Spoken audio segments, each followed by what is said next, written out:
Salam əziz dostlar, hər vaxtınız xeyir olsun, gününüz xeyirli uğurlu olsun. Biz bu günləri Beyləqan rayonunun Daxili İşlər Nazirliyinin polis şöbəsinin əməkdaşı olan Azərbaycan Respublikasının milli qəhrəmanı Əkbərov Akif Abbasoğlu'na danışacağıq. Akif Əkbəroğlu Abbasoğlu 1952-ci ildə Cəbrayıl rayonunun Balyant kəndində anadan olmuşdu. 1969-cu ildə Beyləqan rayon 1 nömrəli orta məktəbi bitirmişdi. 1970-72-ci illərdə keçmiş SSR silahlı qüvvələrində xidmətdə olmuşdu.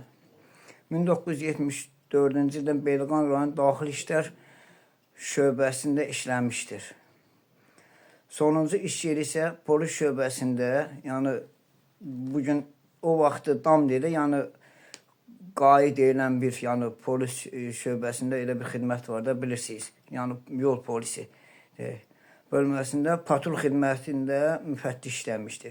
Polis starşinası idi.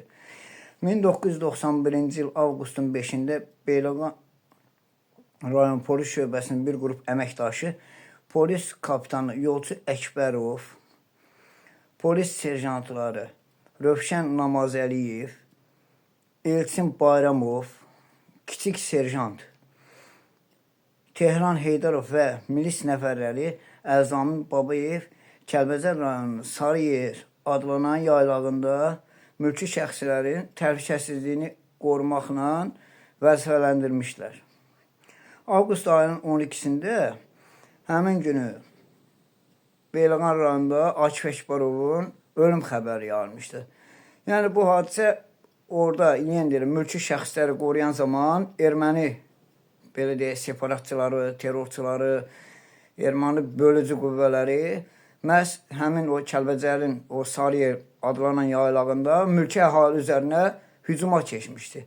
Yəni məqsədləri də ki, orada o vaxtki dövlətin və kəndlilərin malını, qoyununu aparmaqla talançılıq və o cümlədən mülki şəxsləri əsir götürmək olmuşdu. Və orada baş vermiş atışma nəticəsində Əkbərov Akif həqiqətən də qəhrəmancasına şəhid olmuşdu və Azərbaycan Respublikasının milli qəhrəmanı adına layiq görülmüşdü. Allah qəhrəmanımıza rəhmət eləsin. Bu yaxınlarda onun həyat yoldaşı da dünyasını dəyişmişdi. Allah Teala ona da rəhmət eləsin, övladların qorusun. Başın sağ olsun vətən. Yaxşı ki, bu vətənin belə qəhrəman övladları olub, olacaq da. Yəni bu tarix boyu belədir. Allah cəmi şəhidlərimizə rəhmət eləsin.